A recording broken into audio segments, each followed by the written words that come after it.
കാളി ദേവീനെ പ്രാർത്ഥിക്കാനും അതേപോലെ ഉപാസിക്കാനും വന്നിട്ട് ഉള്ളിൻ്റെ ഉള്ളിൽ നല്ല ധൈര്യം വേണം. എന്തെങ്കിലും തെറ്റ് ചെയ്തു എന്ന കുറ്റബോധമുള്ളവർക്ക് കാളി ദേവീനെ പ്രാർത്ഥിക്കാൻ പേടിയായിരിക്കും. അതുകൊണ്ട് തന്നെ അധികം ഫാൻസ് ഒന്നും ഇല്ലാത്ത ഒരു ദേവിയാണ്. കാരണം വളരെ കൊടൂരമായിട്ടുള്ള അല്ലെങ്കിൽ അൺകൺട്രോളബിൾ ആയിട്ടുള്ള ഒരു ഫെമിനൻ എനർജിയാണത്. അത് ബാലൻസ് ആവുന്നത് ശിവന്റെ നെഞ്ചിൽ കാല് വെക്കുമ്പോൾ മാത്രമാണ്. എല്ലാവരുടെ ഉള്ളിലും ആ ഒരു ഫോഴ്സ് ഉണ്ട്, ആ ഒരു എനർജി ഉണ്ട്.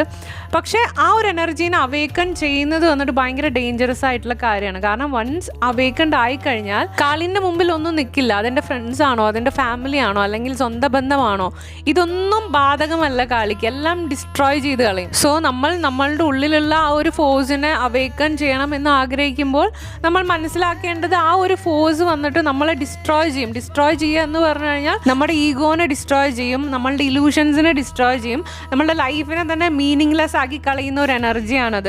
അപ്പോൾ സ്പിരിച്വൽ അവേക്കണിങ്ങിലൂടെ പോകുന്ന എല്ലാവരും ഒരു പോയിന്റിൽ ഫേസ് ചെയ്യേണ്ട ഒരു എനർജിയാണത്. സോ വളരെ അൺകൺട്രോളബിൾ ആയിട്ടുള്ള ഒരു ഫോഴ്സ് ആയതുകൊണ്ട് തന്നെ നിങ്ങൾ കാളി ദേവീനെ പ്രാർത്ഥിക്കുമ്പോൾ കൂടെ മഹാദേവനെയും പ്രാർത്ഥിക്കണം. കാരണം മഹാദേവനെ കൊണ്ട് മാത്രമേ കാളീനെ ബാലൻസ് ചെയ്യാൻ പറ്റുള്ളൂ. Thank you so much.